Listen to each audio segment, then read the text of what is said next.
I am so thrilled today to be joined on the More Than the Music podcast by Jodi and Chris from Loving the Outcome. How are you guys? What's up? Thank you so much for being here. We're going to talk about the songs on the album, These Are the Days. But before we even jump into the music, man, let's go back to how this whole thing started at the beginning. You guys are from Canada, married, in a band together. I'm sure there's an awesome story about how that whole thing happened, right? Well, first of all, you have a wolf on your hat. Yeah. So I feel like that's I wore it just for you Canada. guys. Yes. So we don't tell people this, but our very first band was Jodi King and the Lone Wolf, which was the two of us. And so you didn't even know, but you're starting this podcast off right. This hat is making my day. Yes. Our son's middle name is Wolf. There's this theme in our life. So yeah, we met, man, we were two separate bands, and we both got hired to lead worship by this kind of collective traveling across Canada in a van. So we were kind of besties, and I thought he was hot. Found out he loved Jesus. Asked him to be in my band. The rest is history. Do you realize that we played a show last weekend very close to where we had our first date? No. Where? It was, where we played was Olathe, Colorado, which is about an hour or two from Durango, Colorado. And that was our first show? That was our first. We watched Raiders of the Lost Ark, and I consider that our first date. We probably held hands. Making memories. Oh my goodness. Okay, back to, what did you ask us? Look at us now. Right. So you started off as best friends, right? Yeah, I don't know. I don't think, Chris, like, you can't really have besties, right? You had other intentions, didn't you? You know. This poor guy, like, had to hear about all my crushes on the road because he was my best friend. So I'd be like, this guy was super hot. Met him in the shoe store. I didn't even want the shoes, but I bought them anyway. I was losing to a shoe store guy. But you won. For a while. Not that there's anything wrong with shoes, but it's like, come on. You did win, though, babe. Patient. This man is patient. And no, for real, I remember we had one half-hour stop in our hometown in Winnipeg, and my sister met us for dinner or something, and a snowstorm, I'm not making this up. -30. This is real life in Canada. A snowstorm like blew up, and I didn't have my jacket, and Chris just went to the van, grabbed my big parka, brought it in, and he did this stuff for me all the time, so I was kind of blind to it. He's like, oh, here you go, you're going to be cold, you'll need this. I was like, thanks. And my sister was like, that guy is super cute and he's so sweet. Like, you need to pray about this. I'm like, like he's thinking about more than being friends. Yeah. I'm like, no, he's just my friend. And honestly, I started praying about it, and then my heart just flip-flopped, and the rest was kind of history. I think we were married like a year later. So thank you, Brittany. My sister saw it before any of us did. And that was 14 years ago, right? Yeah. You've been married 14 years? Well, almost. Yeah? We're getting there. This we're is 14. Oh, wow. Okay. This year. Here we are. Here we are. It may have been 12 in the last interview we did. I don't remember. My anniversary gifts get better and better, though, because he knows my shoe size. Oh, yeah? I got these, like, really awesome blue boots. Like, yeah, last year you shipped them on the road. Well, he was losing to the shoe store guy, so he one. better know your shoe size. Yeah, that's right. That's true. Good point. He's like, I'm going to make sure I know her shoe size. I love it. Something interesting I found out is that you actually grew up like 10 minutes apart in Winnipeg, but didn't really know each other until later, right? Yeah. Oh, it gets better than that. Yeah? Our dads worked together. Like same? In the same company. Yeah. That's incredible. Her dad worked for my dad's brother. It's a little in the nuts. same building. And how did you not? We went to the same high school. I know, right? I don't know. It just, we never crossed paths. Canada. Yeah. It's Canada's Canada. big. So when it's like, hey, I know Mike from Canada. Do you know him? It's a real thing. Yeah. I've talked to other people on this show who are like from different countries, and I know like here in America, we just assume that if you're from somewhere else, you know my friend who's also from that country. Right. Yeah. Meanwhile, like our hometown is 800,000 people. It's not actually that small. Yeah. But it is. The weirdest thing is it's like an island, because to get to our first show was like an 8-hour drive. So it's not conducive to touring at all, besides the winter as well. So Nashville has been great. Yeah. We like it here. And you know people here. Like, you know people I know here. Right. So I don't say, do you know my buddy? He used to be from Canada. He lived there for like a year. And you look at me like I'm a complete doofus. Yeah. No, Justin. So you started out, Jodi, as a solo artist, and then this whole worship thing got started, and that's how you met Chris. Yeah. How did you decide to go from that to doing your own thing? Man. But together, really.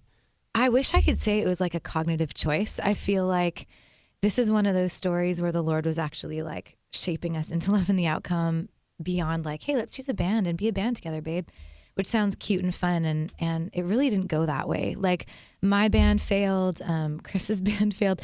Like when I say failed, I just mean it was really, it was tough. We were living in our Jetta. We were like kind of selling CDs out of the car, like gig to gig. And although it sounds rough, and it was, looking back, I mean, that's the foundation, really building, learning how to be married and serve each other and be in a band together. So, and I mean, when I read through scripture, I read a lot of stories of renaming. And I feel like when the Lord has you on a new mission, it's a new name and a new turn. And so even though the name, Love and the Outcome, really, we didn't have it until about 4 years ago. That's right. The Lord was kind of forming this already. So yeah, I don't know. We sold everything, toured in our car, ditched our other bands. And I read that. I was like, that is commitment. Like you were. We sound like God's fun side project. It's like, I'm just going to throw a bunch of stuff at these two and they're just going to roll with it. Like other people are just literally. like, no, I have my plan. This is going to happen 5 year, 10 year. Oh, let's be clear. I did. But I don't have a plan B. I had to let those go. I mean, literally ditched all the backup plans. And I don't know if we would have gone for it otherwise. Like, I remember you said, let's sell our condo. And if we sell it, we'll use that money to make a record. And I was so hesitant, but I'm like, okay, sure, let's try. The next Like, where are we going to live after that? I know. Yeah, we ended up using all the money for the record. We did. Didn't really think that one through. And then the career got a really ended. nice record out of it. It sounded great. Yeah, I mean, but the person that bought the condo was like, can I have everything in it too? Because I want to use it as a rental. We're like, sure. So we literally left Winnipeg in our car with like nothing. And looking back, I can't believe we did, but I'm glad we did. Like being married and knowing how to risk and not kind of living scared of much has been the best thing for us. So you were literally living out of your car, trying to find friends and stuff to stay with, right? Yeah. For 2 years. And thankfully, some of those people are still our friends. Yeah. We thanked them in every record. We're still thanking them. Sometimes you start staying with people and they're like, I didn't know that we were this close of friends. Especially with two boys. Well, one boy about to be two. I don't think we could do life the same way. When we discovered house concerts, it was like the game changer. It's like, can we just stay here for the weekend? And we got a show over here and we'll play the concert and then we'll go do this thing. And they're like, sure. Yeah, okay. A, we wouldn't fit in the Jetta anymore. B, nobody wants two boys and us taking over their home. So I'm glad that we don't live in our Jetta anymore. Yeah. Well, you do. You travel with your son Milo, right? Most of the time. And now you've got another one on the way. Is that going to continue? Yeah. Yes. Yeah. Absolutely. The thing about us both being on stage is you kind of have to find a way to do it as a family. And honestly, it wasn't finding a way. That was the dream. Like it wasn't, let's grow up and get real jobs, So we're going to hire a nanny though. Okay. Which we have not had up until now. But we took a tour 6 weeks after this one's born. We're going with Mandisa and Danny Goki. And so we're taking our own little like mini bus, 6 bunks, and we're going to figure out how to do this. With 2 kids on the road. I mean, some of our, we did a tour with Skillet a while ago. We were on Winter Jam with them, and they're some of our favorite people. They were just like, yeah, I mean, this is how we did it. I mean, they were already on a bus when they had their kids, but a little more successful, I believe. Yeah, we're like kind of a quieter version of Skillet. Similar. Yeah. But they were just so supportive. It was before we had Milo. They're just like, you just figure it out and it's great, and don't let anyone tell you can't do it because we did it. Yeah.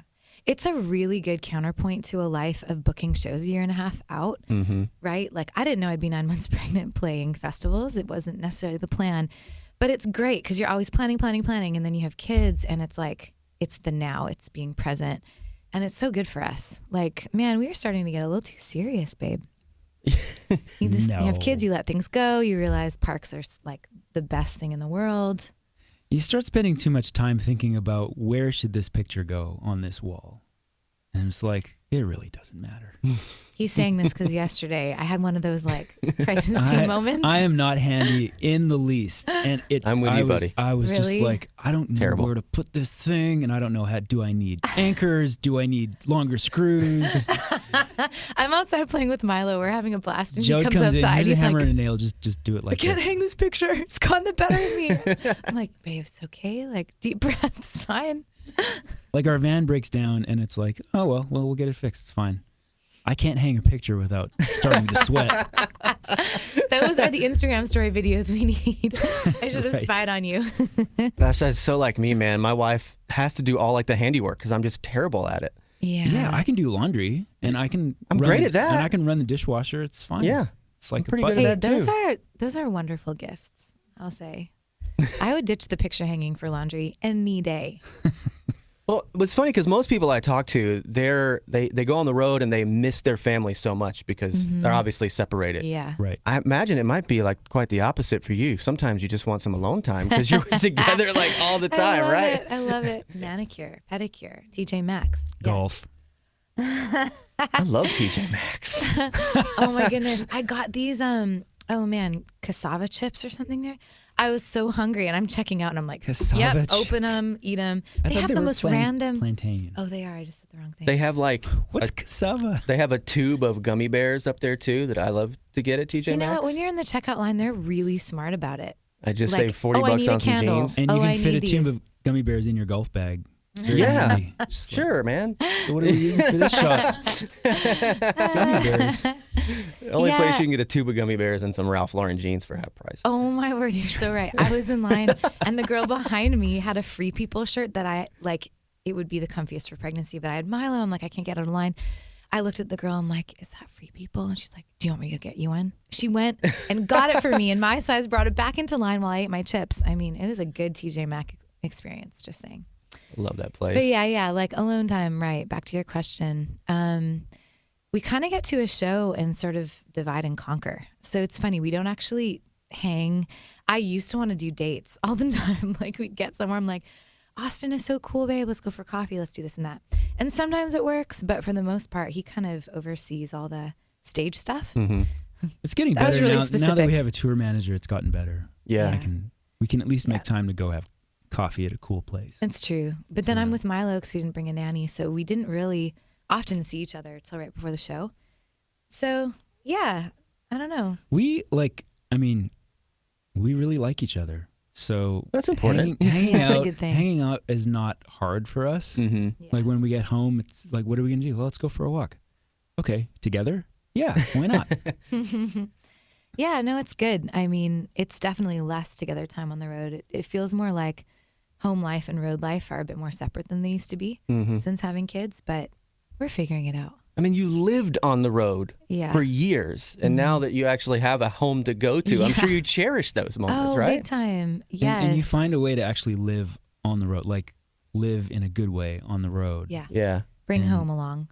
Yeah, true. bring coffee along, bring your pillow along, bring, little Favorite little cookies. things that, so you don't lose your mind. Now, you've been on the road for a while. Like, even as a kid, you were playing bass in your dad's gospel quartet, right? Yeah. I think my first tour was like 3 shows in southern Manitoba playing bass for all like my dad and his buddies. So like Chris, who's like 17, and then his dad, and his buddies who are all like 45. It was, Is it really called funny. Southern Gospel since it was Canadian? Because I grew up in South Ooh. Georgia. So Southern Gospel was like, I was really that far south. Yeah. yeah, well, Is it the it's same just- stylistically? Yeah. Well, because if you call yeah. it just gospel, then everyone thinks of Tamla Man and Yeah. stuff like that, which is awesome. But for my dad, I mean, they wanted to sing the 4-part harmony stuff. Yeah. So they had, So I everyone guess the calls it same, Southern yeah. Gospel. I guess. Yeah. Northern Gospel? Can we Can we call it that? I don't know. That's what we were. We were Northern Gospel. Can we call it that? It should be.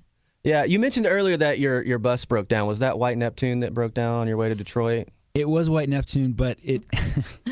Okay, so we hadn't used it for like 6 weeks, and I think it was just like a fuel pressure thing. Because then I went back and tried to start it the next day, and it ended After up booking starting. flights So, and flying there Ooh. and doing all that, we came yeah, home and it started. So I was a little bit frustrated, but praise the Lord, it started. We didn't have to tow it, right? We didn't have to tow it. Why is Look it on called White Neptune? That is a good question. was its given That was its name. name. Oh, that's When what it was we when you bought got it. it. It was for sale as White Neptune, and we're like, that is hilarious. amazing. It is quite unique. It looks more like a straight truck than like a tour bus. I know, Yeah. it's hilarious. We never do things the normal way. I don't know why. And you literally almost missed the show. Like you were. We got Oh, there we and got came on within stage. like half an hour. Yeah. Really? of not making the show. Yeah, Tadashi was getting off. We were supposed to be getting on, and we like just got there. So it all worked out, Yeah. I think. Yeah. You I made think it. the show was Made it. okay. You I made don't it. remember. Managed to sneak in a quick conversation with Michael Tate, which, he doesn't have quick conversations. Yeah. So I bet you're still smelling him too. Yeah. He wears a lot of cologne. Yeah. End of it was conversation. outdoors, so Man, well, let's jump into this record. The first song that we know from the record is "The God I Know." I mean, so huge for you yeah. guys. What's the story behind it? Man, we were having a conversation in the studio because we all grew up in church. And so it was just one of those like, hey, how did you become a Christian or this or that? And what was your upbringing? And we just realized that for all of us, it kind of, what was the shift from like, I have to go to church Sunday morning, Sunday night to going, no, this is actually the God that I know, as a 30-year-old. And it was just a really great conversation. And honestly, the seeds that were planted from that song have been kind of mind-blowing to me because it's a song about freedom, really. Like, let's throw our hands up and our worries down. Let's not be religious. Let's be like alive and in love with the Lord and listening. And so we've gotten just cool feedback. Like, I'll never forget this 60-year-old man at our Q&A. His wife told us that in worship, he'd never put his hands up before, ever. And during our show, during that line, he put his hands up in the air and there were tears coming down his face. And he just felt freedom for the first time, like to really worship and let go. And I mean, it sounds small, but to her, that was just, she'd been praying for that for years. And so it's really cool to me. You write this little song about freedom and going beyond being saved as a Christian to being free, which is a pretty big difference. And that's exactly what the song's about. And the stories that come back are about that. And so it's been really cool to see. As a whole, I've heard you describe this album as like joy and celebration. And then your first record you kind of described as a lot of pain and just what you had been through in the past couple of years. How do you think you got to that point? Obviously, just different stage of life. Is that kind of what these songs came out of? I think that's a big part of it. Yeah. I mean, when Totally. writing the first record, it was about a year or two after my mom passed away. So I think that was pretty fresh. And a lot of the songs touch on that. And we had just moved to Nashville. So it was like a whole bunch of new, fresh things that had just kind of happened. Yeah. And we hadn't really written together very much. So we were kind of just learning how to do that better. Yeah. Yeah. Yeah, I think Faith on the first record really looked like holding on for dear life and just like, he is with us, babe. Let's do this. We can do this. And the Lord really took us on a journey. Faith can also be like a home life and putting down roots and balancing those two. So yeah, they do. They feel like completely different stories to tell, and they are. Yeah, one of your favorite songs, Chris, is Galaxies, another song that kind of encompasses that whole theme, right?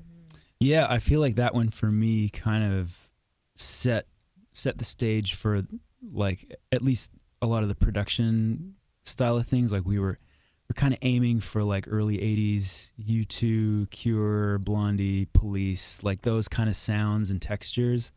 And that was the first one that I feel like we kind of hit on something that's close. We're getting there. And some of the lines, like I mean, it's not exactly the same, but I'm a huge fan of Willie Nelson, and just like his vibe, like bringing his family on the road. And I mean, we pay our taxes, so we're different in that way. There are a few differences. But I mean, the dude's just got so many great songs, and one of the best is like Always on My Mind, And then the end of this chorus is you're always like, we're always on God's mind, no matter what happens. And I just love that. So. Now, half of this record was recorded in California, half in Nashville. It definitely has a California vibe to it. Yeah. Were you writing out there too to get that, or was it just kind of what happened as you were producing the record? Yeah, bit of both. Yeah? Yeah, it was very... Yeah. Oh, go ahead. No, I'm just trying to think back. I know something that we did this time, which we do a lot with Colin Monroe, who co-produced the record, is we put on a lot of our favorite movies shot in LA. A lot of them I'd never seen. He's a movie buff. I'm so not. But we'd put it on mute and we would write to this movie soundtrack. And it created a really cool backdrop. Interesting. Yeah, it was kind of It's different super for fun. us. Yeah. And then one song actually got written after Milo was born, so he's in the track. Oh, crying in he's the on background. he's on the album. He's on the on Good album. Life. Interesting. That cry that you hear in the background, we're like, don't edit it out. Just leave it in. We'll save it for later and show it to him. Be like, son, you were famous Right? before you even knew it. Yeah. Screaming on an album. Yeah, and now you've got another one on the way. You're literally weeks away from having Yeah. your second boy, right? Yeah. Life is That's about right. to change again for you guys. What's the difference between having your first child and preparing for your second child? Is there any difference? Like, because I'm sure it's brand new the first time, and are you pros by now? You ready for the second one? I'm glad that I know how to change a diaper this time. That'll be easier. That's true. I heard the first time you had to put the car seat in the car, it took a little while. I should have had that on video too. I needed help with that. Yeah? too. Yeah, I think it's like what you said. The first one, you have time to prepare. The second one, for us anyway, because they'll be 18 months apart, there is no preparing. It's just you're already a parent to one who needs your full attention. And, oh, wow, I have a massive belly and I'm 9 months pregnant. Like, that's more how this one has felt. So I'm just praying he's a good sleeper because Milo slept on a bus through the night at like, I don't know, a couple weeks old. Wow. So, Yeah. which was like I was needed. going to say 4 months. But It probably was. I exaggerate everything. But yeah, I mean, for making friends on the road, it's nice when your child sleeps. yeah. We're praying Keeping for that. friends on the road. Yeah. Yeah, I heard you say earlier this was not the plan per se. Were you planning on waiting a little longer before the next one? Hadn't even got to that conversation. Yeah. To be honest. You were like, we just with had you. one. Let's not even think about it. Yeah. I mean, Milo was 9 months old, which still, I mean, until a year, I don't even think we would have talked about it. We were going out. Oh, okay. It's a funny story, actually, which I've never shared. Sorry if this is too much information. But Chris takes me to the Nutcracker, which is like my favorite thing in the world. I don't think it's yours. But, I love the music. Right. So he always treats me, and we do like a day date all day. And so on the way to the Nutcracker, it kind of hit me like I think I might be pregnant. And so we literally pulled off and got a pregnancy test. I took it at the Nutcracker. And I walked out, and Chris was like, no, right? Like, you're just not feeling great. I was like, no, I'm pregnant. And so the whole Nutcracker, we just sat there and First cried. half of the Nutcracker, we just like, And I then feel sorry for the people sitting next to us. Hey, you Like, still they're really win. not enjoying they're this. like, Like, why they're did you? so moved. Like, Who wow. are these people? And the worst part was we were headed to City House to like have this great date after, and I was just like a total disaster. Anyways, little one that isn't born yet, we do love you. It was just a bit of a rough start. Oh man. Now, are you sharing names with people? Are you private about that stuff? Do you go as far as to say it before it's born? Kind of private. We're not. Typically Canadian, like Yeah? private about a lot of things, I guess. And not private, like But too we didn't- blunt and we honest had- about other things, We had apparently. Milo's name like 6 months before he came along, but we never called him that really. Because Yeah. it was like, let's wait till he comes out. Like, what if he's a Jed? Oh, what thank if goodness he he's- wasn't. But hey, My name changed when I was born. I was going to be called Lance. And then Oh. I got here, my mom was like, that's not Lance. That's Justin. I hear that a lot. Cool. And there, So- I mean, we waited a good, he was born at 1 a.m. We didn't really name him till the end of the next day because Yeah. there is just something about it. And it's such a big deal. Like, this is you're speaking this out over your child their whole Yeah. life. And oof. So many of my friends are in that stage of having kids and stuff. And it's so interesting to see the difference of people who will tell you the name and plaster it all over like Oh, yeah. shower invitations and that sort of stuff. Totally. And then there are others who are just afraid that someo's going to steal their baby name. Right. And like, is that a real thing? Is that something like people are concerned about? I don't have kids, so I'm like, No. I've never been through this. No, I know from my parents, they named my brother Graham and told their best friends, and their best friends named their son Graham. Oh, so it really So happened. it does really happen. Yeah. And I mean, now I think my parents are stoked they kept the name because they don't live in the same city as these people. But I can see how at the moment it's a big deal. Yeah. We You did know. make the mistake when we first got married of sharing a name that we both liked, and then we never heard the end of it. So when's When Oh, so-and-so so coming? When's they he just coming assumed along? that was going to be the kid's name. Yeah. yeah, and we're like, And then 10 years later, we All still right. had no kids. and my lesson family was learned. like, okay, maybe they don't want Zip. kids. We're living in a Jeddah, Mom and Dad. It's not the prime time. Yeah. You know. So you waited 10 years between the time you got married and the time you got. This is great Yeah. news for me. Yeah, Oh, man. man. I've been married no almost rush. 6, and I keep getting this question from my parents, from family, From your wife or is from your my wife? wife. Oh, okay. And I know. I'm Then the one it's that's a little holding more. it up. No. Then it's a little more real because if it's your parents, it's like whatever. Yeah, they already Sorry, have grandkids. like parents are great, but Yep, they already have grandkids. Like, Yeah. oh, they do. So Yeah, then I you have- should be there's- good. I have for a older while. siblings. There's hope for all of us, man. have that I mean, taken Tom care Brady of. is still winning Super Bowls. Yeah. And he's almost 40. So, like, the game is changing. We just have to keep our legs underneath us. Yes. And the kids will.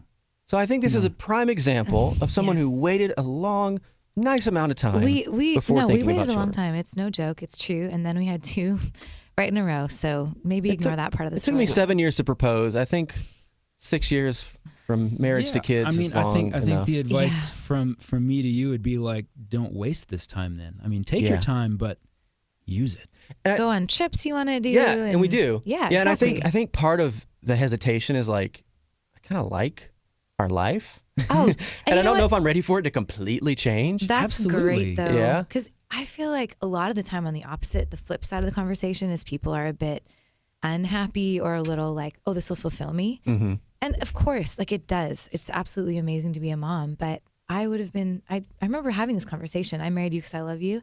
Whether we can have kids or not, I'm all in. Mm-hmm. You know, so kids aren't going to like fix something or whatever. So the fact that it's solid and you love your marriage, Yeah. that's great. Take your time. Yeah. Please stop asking me questions, everyone. That would be nice. If your wife is listening, You I'm can sorry. tell people God invented time, and He invented a lot of it. Amen. Oh, I'm gonna okay. use it. That's a good word, man. Wow. Preach it. Hashtag. The next song and the next single for you guys, kind of tying into all this, is If I Don't Have You. What's the Yeah. story behind this one? Man, Killer bass riff. Yeah? Yes, most of our songs start that way. People should know. It is not an electric guitar. It is your bass guitar. And actually, we were reflecting on the Lord's Prayer, which there seems to be this theme on the record from these religious memory verses and practices that aren't negative necessarily, but you grow up and you want to know that it's real.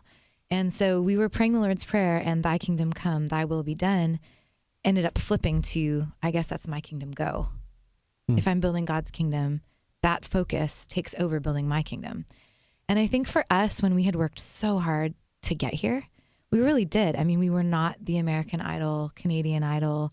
And that's a great story. It just was not our story. We'd sacrificed and worked our butts off to get here. And of course, submitting to God throughout it all. But we were building something. And so to get here and go, wow, I mean, we saw it crumble and fall a few times to the point where we knew that to have the world and to have this, dream fulfilled, but not have God in the middle of it was completely useless and empty. So thy kingdom come, my kingdom go. And while I was praying that, I was 9 months pregnant with Milo, and I was still making a to-do list and kind of in my own way trying to control my kingdom and my world. And I really felt the Holy Spirit just say to me, like, do you have the faith to rip that up and make a miracle list? To which I literally wrote in my journal, what is that? Never made a miracle list before.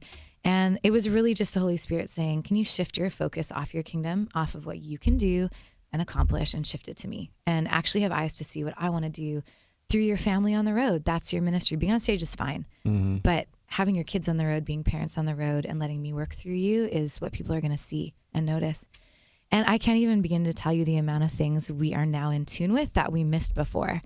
Big and small miracles, And so now we literally go to a show and pray that the Lord would show us what he's up to. I mean, we have a front row seat to everyone at our show that's being literally changed and transformed. And afterwards, they tell us their stories and we write them down and we celebrate our miracle list. Yeah, that's kind of a interesting concept, especially in such a busy world. Yeah. Like, I know I'm busy. My wife's busy. We're all busy. We all have stuff going on. But I feel like sometimes we can get so busy that we just miss little miracles around us, or we miss what God is doing. Was that kind of That's exactly mindset behind your right. to-do list, ripping it up? Yeah, Yep. exactly. Like, and just, it's amazing how just, you're right, we're busy. And if we don't actually like practice and pay attention to what the Lord's up to, we miss it all. And then it's empty. And then the rat race starts again. And then, you're building your kingdom again. Next show, next thing, and the life-giving part is what the Lord's doing, like the supernatural stuff. Yeah. Like you've had these little tablets made that are kind of cool, that kind of remind you to See just it in front of rip me. up to the to-do list and start a miracle list. It's a cool color too. I mean, it looks like candies that I used to eat. Like Whatever Pez. works, babe. Yeah, I was gonna say Fudos, but they're Mentos. Just thinking of the Foo Fighters video.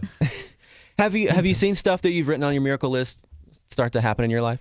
Oh man, big time. And it's almost more like realizing that they are happening and just us paying attention. Yeah. And so we try and do it at the end of every show, but sometimes Milo's crying or whatever. But for the most part, we'll document it right then and there, because in the signing line, it's really changed from, can I get your autograph, to a good number of people going, can I tell you my miracle? Yeah. You know, and lots of little kids, which is, I mean, that shouldn't be surprising, but they just have the best stories.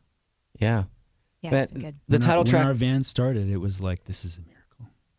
Yeah. It became like I was doing something that was on my to-do list. I was calling the tow truck company, and I was like, I'm going to try starting one more time. And I was like, that's such a small, like, insignificant thing, but I was like, yes, praise the Lord. No, but you know what? When you're pushed to the limit, which, like, life on the road for us has been really intense this last year with Milo. It's been so amazing. But being a new mom and literally teaching a new person each day how to, like, take care of him for a few hours while I do Q&A, and then trying to put him down and then jump on stage. It's real. You know what I mean? And sometimes I get on stage and I'm like, woo. But being able to be so dependent on the Lord to share those things has opened up a cool dialogue with us and our friends and fans. And the miracles are big and small, but some of them, I mean, Milo's very first fever, I'll never forget. We were on the road in California, and the nanny that day, I couldn't have had a 13-year-old that had never experienced that before. I got this 40-year-old woman who was a nurse that knew exactly how to bring a fever down. I mean, I can't plan that stuff, you know? That was just a gift given to me and a miracle that I got to receive. So that kind of stuff. Yeah. It's the practical. And I imagine, like, being a mom and an artist and on the road with your family, it's hard to put down the to-do list because there is so much going on. It's so true. And often it's under the umbrella of being responsible, you know? And I think sometimes lately, I've been thinking about this, how you can do God things, but you have to do it in the Spirit's timing. And that's really hit me, because, I mean, it's really easy to just be good Christians with our list and being responsible and good stewards. But if the Lord asks you to give your money away, you give your money away. Like, there's things that the Spirit does in those moments that seem counterintuitive. But anyway, that's another conversation. No. She usually comes up with this stuff, like, in interviews. Like, we didn't talk about that beforehand. She's like, this is what God's talking to me about right now. I'm much more in the moment. And on but stage, too. Yeah. Maybe that's cool. I mean, maybe that's a good confirmation that we are building his kingdom, because I do feel more clear-headed, like, on stage or here. It's almost like, maybe it's because we're not with Milo and it's like a second to think about what the Lord's been kind of downloading. But Isn't that ironic? Like, the less you focus on getting done, the more the Lord actually does in your life. Isn't that crazy? that's so good, and that's so true. Yeah. Yeah, absolutely. We don't know how to rest in this culture. We really don't. But I want to work from rest. I'm really trying to do that for real. Because if not, then you meet me in a grocery store line at Trader Joe's and I'm like a total disaster. And you're like, but I did this podcast and she seemed great. You know, but that's real. I mean, if I can't just, I need to know how to rest so I can. Well, the fact that you're here at 9 months pregnant is proof of that right now. It's working. Oh man! But in a chill way, I have snacks. Yeah. You know, I can do anything with snacks. The title track is "These Are the Days." Obviously, the record's kind of this joyous celebration of a new stage of life, and I feel like this track kind of exemplifies that. Is that right? Totally. Definitely. Yeah. You always have a great story about this on stage. Well, it's because you named the record. He doesn't talk as much as me, clearly, as you can tell. But when he says things, they're just like, bam. And another, like, basically 3 or 4 days before having Milo, we had written 70 songs for this album. And we hadn't named the album. Maybe we have a problem with naming and committing. But we just were like, Lord, what's it supposed to be called? And we're in our first house of our whole life. And we've lived in cars and apartments. And we had just taken possession, and we were walking up and down our new street in front of our new house. I was massively pregnant, and I just looked at Chris, and I was overwhelmed with gratitude. And I was like, thank you, Lord. And Chris said, these are the days. These are the days we'll never forget. And it was that. And in that moment, I was like, that's it. And we hadn't written the song yet. I was like, that's the title track. Let's go write that song. Yeah. So you named it. And you named Milo. So he's good at that. You're good at naming stuff. If I ever need to rename this show, I'm calling you, man. I have my moments. When you're ready for babies, if you're stuck, you just call. There you go. Moments with Justin. Yeah, there it is. Renamed it. And now you were telling me before we got on the podcast that your son just loves the cats in the neighborhood. You might never have to buy a pet. because there are so many in Please, your Lord. neighborhood, right? That has been the line so far that we've drawn, that it's like I don't think we can. I love dogs, but we just can't have a dog on the road. We're kind of maxed out. Yeah. It would just be cruel. Yeah. So we have But he like, loves the neighbor's cats. we have neighbors' He's cats happy. and dogs, and we have family dogs, family pets. He's good. We're good. Shania Twain traveled with her huskies, which Ooh. I think is amazing. But she had like 3 buses. Yeah, Shania Twain is a private jet, Yeah, forget the A little buses. different. and has sold Our life is a little millions and different. millions and millions of records. She's amazing. The last song on the record is called Seek and Find. This is a song about your son, right? Yeah, man, we haven't played this one live yet, and I really want to because it's just so special. It's just a love letter to him before he was born, and us realizing that the only advice we had was to seek the Lord and find him. That's it. And that's what I'm still trying to do as a mom. So, yeah, it's a special one, and we might have to add it into the fall set. Okay, I'll read. I think you better hurry and write another one so the second kid doesn't feel left out. Right? Oh, my goodness. I find myself thinking that a lot. Like, all this Like, where's my focus. song, Mom and Dad? Right? Okay, we'll get on it. Next record. You're challenged. We're making a Christmas project right now. And actually, we wrote a song called Mother. And because I was There thinking you go. about, it's exactly his song. I can't say his name yet because we haven't met our new son. But I was reflecting on Mary and just that the only thing that qualified her to be the mother of God was that she said yes. And I just thought it was so beautiful. And so I can't even listen to the song without crying yet. But next time we're on your podcast, if we get to be, we'll play that song. Oh, most definitely. I'll have you back. And I'd love to hear that song. Yeah. Thank you so much for being here, guys. I've enjoyed the stories and hearing the stories behind these songs. Thanks so much for coming in. Thanks, Justin. Thank you.